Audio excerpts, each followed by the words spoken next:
Hello friends, welcome to JavaScript video series. आज की इस वीडियो में हम लोग बात करने वाले हैं जावास्क्रिप्ट सिंटैक्स के बारे में, जिसमें हम लोग समझेंगे कि जावास्क्रिप्ट में सिंटैक्स क्या होते हैं और इन्हें कैसे लिखते हैं।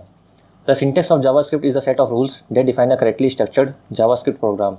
जावास्क्रिप्ट हमको कुछ ऐसे रूल्स प्रोवाइड करता है जिनका यूज़ करके हम अपने जावास्क्रिप्ट स्टेटमेंट को करेक्टली डिफाइन कर सकते हैं। A JavaScript consist of JavaScript statement that are placed within script tag in a web page or within the external JavaScript file having .js extension। JavaScript statement को लिखने के लिए आप या तो स्क्रिप्ट टैग का यूज़ कर सकते हैं या फिर आप एक्सटर्नल जावास्क्रिप्ट की फाइल का भी यूज़ कर सकते हैं, जिसको कि हम लोग .js एक्सटेंशन से सेव करते हैं। जैसा कि आप नीचे एग्जाम्पल में देख रहे हैं, अगर आपको कोई वेरिएबल डिक्लेयर करना है या उसमें कोई वैल्यू असाइन करनी है तो उसके लिखने का तरीका है कि आप पहले वैर लगाएंगे, वैर कीवर्ड यूज़ करेंगे, उसके बाद वेरिएबल का नाम इक्वल टू का साइन लगा के आपको उसमें वैल्यू असाइन करनी होती है। तो ये एक तरीका हो गया, ये एक रूल है कि जावास्क्रिप्ट में हम लोग किस तरह से वेरिएबल को डिक्लेयर करते हैं और किस तरह से वेरिएबल को हम वैल्यू असाइन करते हैं। तो इसी तरह के कुछ सेट ऑफ रूल्स होते हैं जिनका यूज़ करके ही आप अपने जावास्क्रिप्ट स्टेटमेंट को डिफाइन कर सकते हैं। Next, case sensitivity in JavaScript. JavaScript is a case sensitive. This means that variables, language keywords, function names and other identifiers must always be typed with a consistent capitalisation of letters. मतलब JavaScript आपकी case sensitive होती है। इसमें आपने अगर कोई variable small letter में declare किया है तो आपको उसको यूज़ करने के लिए हमेशा स्मॉल लेटर का ही यूज़ करना होगा, वरना आपके प्रोग्राम में एरर भी आ सकती है। तो चलिए फ्रेंड्स, मैं अब आपको इसको पूरा प्रैक्टिकली समझाता हूँ। तो इसके लिए मैं आपको ले चलता हूँ अपने VS कोड एडिटर पर। यहाँ पर हम लोग एक न्यू फाइल क्रिएट कर लेंगे, इसका नाम दे देंगे जावास्क्रिप्ट syntax.html। और यहाँ पर हम लोग HTML का कुछ कोड लिख लेते हैं। और जावास्क्रिप्ट का कोड लिखने के लिए मैंने आपको स्लाइड में बताया था कि आप या तो स्क्रिप्ट टैग का यूज़ कर लें या फिर आप एक्सटर्नल जावास्क्रिप्ट की फाइल बना के और वहाँ पे अपना स्टेटमेंट डिफाइन कर सकते हैं। फिलहाल हम लोग यहाँ पे स्क्रिप्ट टैग का यूज़ करेंगे और लिखेंगे स्क्रिप्ट, और इसके अंदर हम लोग कुछ स्टेटमेंट को डिफाइन करना सीखेंगे। जैसे मान लीजिए मुझको कोई वेरिएबल डिक्लेयर करना है, तो वेरिएबल डिक्लेयर करने के लिए मुझको वैर कीवर्ड का यूज़ करना होगा, वेरिएबल का नाम x, और इसमें वैल्यू असाइन करने के लिए हम इक्वल टू का साइन यूज़ करेंगे और उसके बाद इसमें वैल्यू असाइन कर देंगे 23। तो इस तरह से हम अपने जावास्क्रिप्ट के अंदर एक स्टेटमेंट को डिफाइन कर सकते हैं। इसी तरह से मैं एक और ले लेता हूँ, वैर y इक्वल टू 12। एक और वेरिएबल डिक्लेयर कर लेता हूँ मैं z नाम का, इक्वल टू, और इसमें मैं x और y को ऐड कर दूँगा। अब हमको क्या करना है, जो भी हमारा रिजल्ट इसमें स्टोर हुआ है z वेरिएबल के अंदर, उसको हम लोग प्रिंट कराएंगे। प्रिंट कराने के लिए हम लोग यूज़ करते हैं डॉक्यूमेंट डॉट राइट फंक्शन। इसके अंदर हम लोग पास करेंगे स्ट्रिंग वैल्यू रिजल्ट, और इस स्ट्रिंग वैल्यू के साथ हम कॉन्केटिनेट करेंगे अपने वेरिएबल z को और सेव कर लेंगे। अब मैं आपको इसका रिज़ल्ट दिखाता हूँ। तो इसके लिए मैं इसको ओपन विद लाइव सर्वर करूँगा, और देखिए हमारा रिज़ल्ट यहाँ पे प्रिंट हो चुका है। तो इस तरह से आप अपने जावास्क्रिप्ट के स्टेटमेंट को डिफाइन करते हैं और उनको यूज़ करते हैं। नेक्स्ट, इसी को हम लोग एक और तरीके से भी लिख सकते हैं, वो भी मैं आपको दिखा देता हूँ। जैसे मान लीजिए मुझको ये सारे वेरिएबल अलग अलग डिक्लेयर ना करके एक ही लाइन में डिक्लेयर करना है, तो उसके लिए मैं लिखूँगा वैर x, y, z।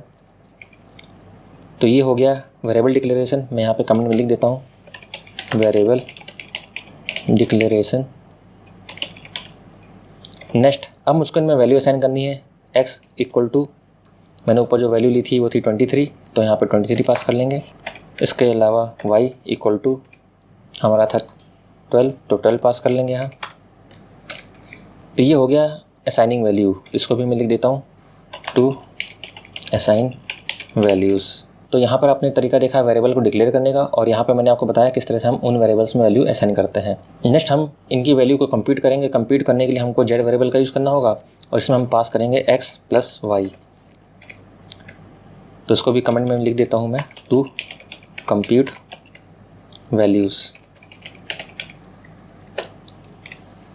और इसके बाद इस z वेरिएबल की वैल्यू को प्रिंट कराना है हमको। तो प्रिंट कराने के लिए हम यूज़ करेंगे डॉक्यूमेंट डॉट राइट, और इसमें हम एक स्ट्रिंग वैल्यू पास करेंगे रिजल्ट। ऐसा ज़रूरी नहीं है कि आप हर बार स्ट्रिंग वैल्यू पास करें, आप डायरेक्ट z को भी पास कर सकते हैं इस तरह से, और सेव कर लेंगे। तो एक तरीका तो आपने ये देखा कि हमने हर वेरिएबल को अलग अलग डिक्लेयर किया है और असाइन किया है। मतलब हम यहाँ पे वेरिएबल डिक्लेयर भी करते जा रहे हैं, साथ ही साथ उसमें वैल्यू भी असाइन करते जा रहे हैं। और यहाँ पे हम लोग पहले तीनों वेरिएबल को डिक्लेयर किया है हम लोगों ने, उसके बाद हमने हर एक वेरिएबल को वैल्यू असाइन की है। उसके बाद जो लास्ट वेरिएबल था हमारा z, जिसमें हमने क्या किया है x और प्लस वाई वेरिएबल की वैल्यू को कंप्यूट किया है, जिसका रिजल्ट जो आया वो जेड में स्टोर हो गया है, और हमने यहाँ पे डॉक्यूमेंट डॉट राइट फंक्शन का यूज़ करके जेड की वैल्यू को प्रिंट कराया है।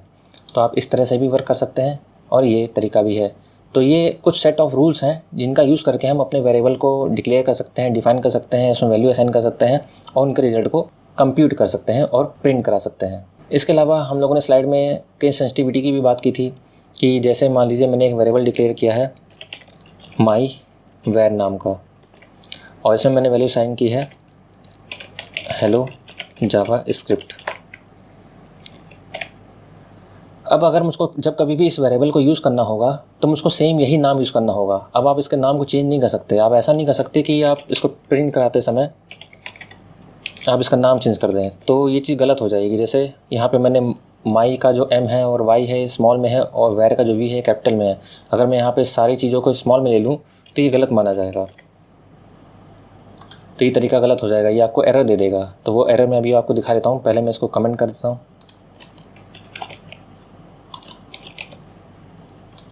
अब मैं इसको रन करा के दिखाता हूँ आपको। तो देखिए आपको यहाँ पे कोई रिजल्ट नहीं दिख रहा है, पर अगर आपको ये एरर चेक करनी है कि किस तरह की एरर आई है ये, तो इसके लिए आपको जाना होगा अपने कंसोल में। कंसोल पे जाने के लिए आपको इंस्पेक्ट पे जाना होगा और यहाँ पे कंसोल पे क्लिक करेंगे आप, तो देखिए ये दिखा रहा है आपको माई वेर इज़ नॉट डिफाइंड, मतलब इस नाम का वेरिएबल डिफाइन ही नहीं है कहीं पे भी। तो हमेशा याद रखिए कि आपकी जो ये जावा स्क्रिप्ट है ये केस सेंसिटिव है। आप इसमें जिस नाम का वेरिएबल डिक्लेयर करते हैं उसी को आपको यूज़ करना होगा। आप उसके नाम को चेंज नहीं कर सकते हैं। जैसे एक और एग्जाम्पल में दिखा देता हूँ। आप ऐसा भी नहीं कर सकते कि आपने लिखा डॉक्यूमेंट डॉट राइट और आपने यहाँ पर जाकर स्टार्टिंग के नाम तो सही लिखा है, उसके बाद आपने सारे वेरिएबल की वैल्यू को कैपिटल में कर दिया। तो ऐसा भी नहीं कर सकते, ये भी गलत माना जाएगा।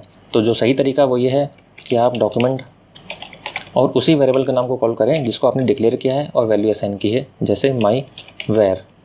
सेव करेंगे, इन दोनों ही केस में आपको एरर मिलने वाली है और इस केस में आपको रिजल्ट मिलेगा। इसको रन करा के दिखाता हूँ मैं आपको। तो देखिए जो एरर आई है स्टार्टिंग में, उस एरर की वजह से आपका जो सही रिजल्ट है वो नहीं मिल पा रहा है आपको। एरर क्या है वो मैं दिखा देता हूँ आपको एक बार फिर से। तो जो पहली एरर है उसकी वजह से हमारा ये वाला भी वर्क नहीं कर रहा है, ये वाला भी वर्क नहीं कर रहा है। अगर हम इन लाइन्स को कमेंट कर देंगे तो हमारा जो ये वाला रिज़ल्ट है ये सही आने लगेगा। मैं फिर से रन करा के दिखाता हूँ आपको। तो देखिए हमारा जो रिज़ल्ट है वो प्रिंट हो चुका है। तो ध्यान रखिएगा जावास्क्रिप्ट में अगर आपकी कभी कोई एरर आती है तो आपको यहाँ ब्राउज़र में शो नहीं होगी, वो आपको कंसोल में शो होगी। तो कंसोल में अपनी एरर को चेक करने के लिए आपको राइट क्लिक करना होगा यहाँ और इंस्पेक्ट पे जाना होगा और यहाँ पे आपको कंसोल पे क्लिक करना होगा। तो देखिए यहाँ पे अभी कोई एरर नहीं दिखा रहा है। और अगर मैं जैसे ही इसका नाम चेंज कर दूँगा और सेव करूँगा तो ये तुरंत एरर दिखाने लगेगा, क्योंकि इस नाम का कोई वेरिएबल डिफाइन ही नहीं होगा वहाँ। ये देखिए एरर आ गई हमारे पास। तो जब कभी भी आपको कोई एरर चेक करनी हो या फिर कभी आपने कोई प्रोग्राम बनाया और उसको रन कराया तो उसमें कोई रिजल्ट ना दिखे, तो आप हमेशा अपने कंसोल को चेक करिए, क्योंकि कंसोल में ही ये आपके जावास्क्रिप्ट के सिंटेक्स के एरर को कैच करता है। तो फ्रेंड्स आज आप लोगों ने समझा कि जावास्क्रिप्ट में सिंटेक्स क्या होता है, इन्हें कैसे लिखा जाता है, किस तरह से अपने वेरिएबल को डिक्लेयर करते हैं, असाइन करते हैं वैल्यू, और हमारी जावास्क्रिप्ट किस तरह से केस सेंसिटिव है। और हमने ये भी चेक किया कि जब कभी भी हम अपने वेरिएबल के नाम की वैल्यू को गलत तरीके से यूज़ करते हैं तो वो हमको एरर प्रोवाइड करता है कंसोल में। तो फ्रेंड्स अगर आपको मेरी वीडियो पसंद आई तो प्लीज़ मेरी वीडियो को लाइक एंड शेयर जरूर करें।